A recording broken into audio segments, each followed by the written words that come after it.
no la conozco con detalle, sé que está debatiéndose en el Congreso, lo he leído en distintos medios y bueno, la misión del presidente Calderón ha retomado el proceso de reformas indispensables dentro del país y podrá o no estarse de acuerdo con todas las reformas, con sus detalles, pero de que hay un ánimo reformador y que ese ánimo reformador ha encontrado en varios de los partidos políticos, en particular en el PRI, una respuesta positiva, me parece muy favorable para los intereses de la nación. Lo que yo observo es una firme decisión del gobierno federal de lograr que México tenga un mejor horizonte. Y eso, sin lugar a dudas, merece el apoyo de todos nosotros para que se reflejen mejoría diaria en la vida de los mexicanos.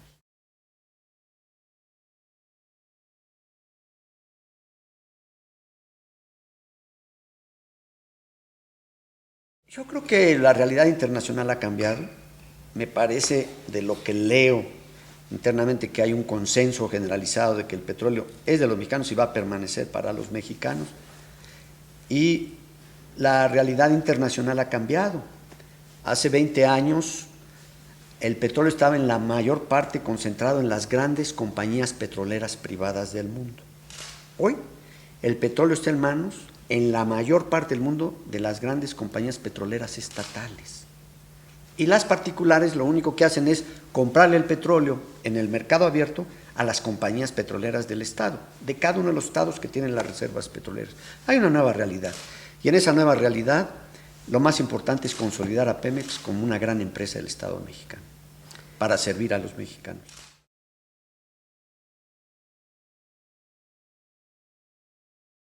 Ese apartado está basado en documentos del propio Pemex, que al ser una empresa que cotiza en la Bolsa de Nueva York le tiene que entregar información a la autoridad norteamericana, la Securities and Exchange Commission, y que Pemex reproduce en su página de internet. Y lo único que hice yo fue hacer la cuenta aritmética de lo que está en ese reporte. Pemex tiene 10,000 millones de barriles de reservas probadas, de acuerdo al informe, extrae 3.2 millones de barriles diarios por 365 días al año, son 1.300 millones de barriles de extracción por año, contra 10,000 que tenemos, pues petróleo para 7 años. ¿Cómo llegamos a una situación como esa? ¿Cómo fue posible que, teniendo precios de petróleo tan favorables y una circunstancia tan prometedora, hayamos llegado a este punto en nuestra empresa nacionalizada con tanto orgullo por el presidente Lázaro Cárdenas y tan importante para los mexicanos? Yo documento este hecho y lo que me parece increíble es que cuando se tuvieron los excedentes del petróleo, en lugar de constituir un gran fondo para contingencias del futuro, como hizo Noruega, que tiene 3 millones de habitantes y 350,000 millones de dólares en su fondo de excedentes petroleros, aquí, para un país de 100 millones de habitantes, en lugar de haber llevado los recursos excedentes del petróleo a un fondo, pues lo que la información del propio gobierno confirma es que se usó para gasto corriente. En lugar de haberse utilizado o para crear infraestructura nueva o para ampliar la capacidad de producción de Pemex o para un fondo de protección hacia el futuro, durante esa década perdida, francamente, se dejó ir una oportunidad que era fundamental para los mexicanos.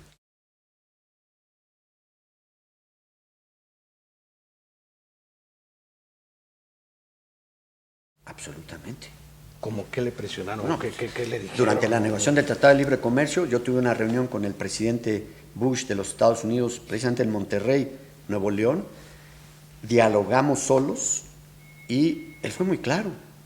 El gobierno de Estados Unidos tenía enorme interés de que Pemex se abriera a la inversión y a la propiedad extranjera y que eso, me lo dijeron así claramente, podía ser un motivo de grandes concesiones por parte de los norteamericanos de acceso a su mercado a cambio de que les abriéramos Pemex. ¿Se lo dijo formalmente como parte del inicio de negociaciones? Absolutamente. Por eso nosotros desde el inicio dijimos muy claramente qué es lo que no íbamos a hacer. Y en el caso del petróleo fuimos muy claros. No íbamos a modificar la Constitución, no íbamos a abrir la propiedad de Pemex a los extranjeros y no habrían contratos de riesgo de ningún motivo. Y preferimos decirlo desde el principio porque de esa manera, para la claridad de la negociación nadie se llamaría engaño. Y que supieran que en eso no nos íbamos a mover como no nos movimos. Claro, yo le planteé al presidente Bush en esa ocasión también que para nosotros era muy importante no quedarnos solo en un tratado comercial, sino también en uno de migración. Y la respuesta de él fue: 2 tratados de esa envergadura, uno comercial y otro migratorio, no soy capaz de pasarlo en mi Congreso. Vámonos primero por el comercial, luego vemos el migratorio. Pues después yo le dije, pues una petición de meter a Pemex a la negociación no pasa por el Congreso mexicano. Vámonos con un tratado de libre comercio sin incluir a Pemex, y no lo incluimos. Y eso permitió proteger a la industria petrolera para que jugara a favor de los intereses nacionales.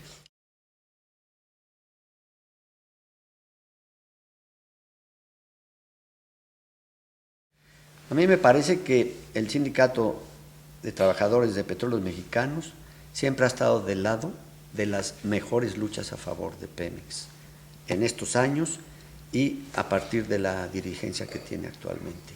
Lo que yo veo, lo que yo leo, lo que conozco es un sindicato comprometido con los mejores intereses de la empresa nacionalizada mexicana.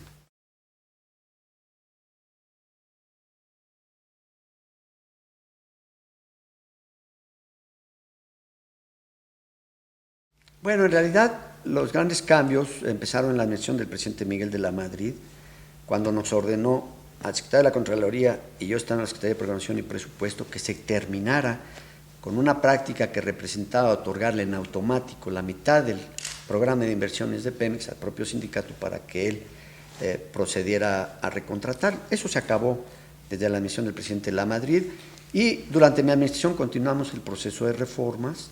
Se llegó a un entendimiento muy constructivo con el propio sindicato para lograr que Pemex, fíjese, cerramos la refinería de Azcapotzalco por el efecto contaminante que tenía sobre los habitantes de la Ciudad de México. Y a pesar de que cerramos la refinería, gracias a la buen arreglo que se hizo con el sindicato, se pudo producir todavía más gasolina que la que se producía antes, y con un número de personal menor. Es decir, se elevó la productividad de los trabajadores, se tuvo una relación constructiva con el sindicato y se pudo atender la demanda que los mexicanos hacían por productos nuestros.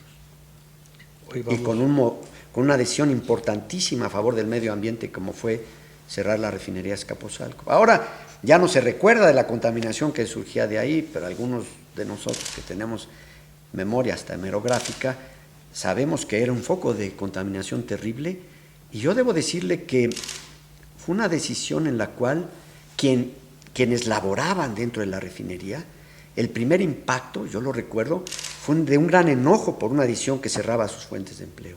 Pero después, en un acto de responsabilidad social extraordinario, los propios trabajadores dijeron, es que es por el bien de nuestros hijos y de los hijos del resto de los habitantes de la capital, y vamos con la decisión. Si hay una conciencia de que hay intereses superiores de la nación, y convocándolos se puede ir a mejor destino. Contribuir a una mejor comprensión del pasado reciente para de esta manera retroalimentar el debate actual y ver el cómo pensar el largo plazo. Yo creo que hay un gran interés de diferentes sectores de cómo se abordan los retos hacia adelante, y para eso sí se requiere una buena compenetración de cómo se hicieron recientemente. ¿Sigue siendo su partido? Sí, claro. Yo mencionaba hace un momento que hay todo un grupo de reformador dentro del PRI que ha mostrado en los hechos su compromiso con las reformas que el país necesita, con la capacidad para negociar y para llegar a acuerdos y cumplirlos en los hechos. Y eso muestra un partido responsable y un partido que está pensando más en los mexicanos que en ellos mismos. ¿Pero le ve al PRI fuerza reformadora todavía? ¿Cómo? Está participando en el debate. Yo creo que una de las grandes reformas que ha hecho esta administración, que es la que se refiere a las pensiones, difícilmente podría haber salido sin el empuje reformador que existe dentro de capas importantes del propio PRI. Hay reformadores dentro del PRI, dentro del PRAN, dentro del PRD, comprometidos con una transformación progresista del país, y en la medida que ellos sean los que en la indispensable negociación que la política exige lleguen a acuerdos, a consensos y los transformen en decisiones, no tengo dudas de que se podrán dar pasos hacia adelante.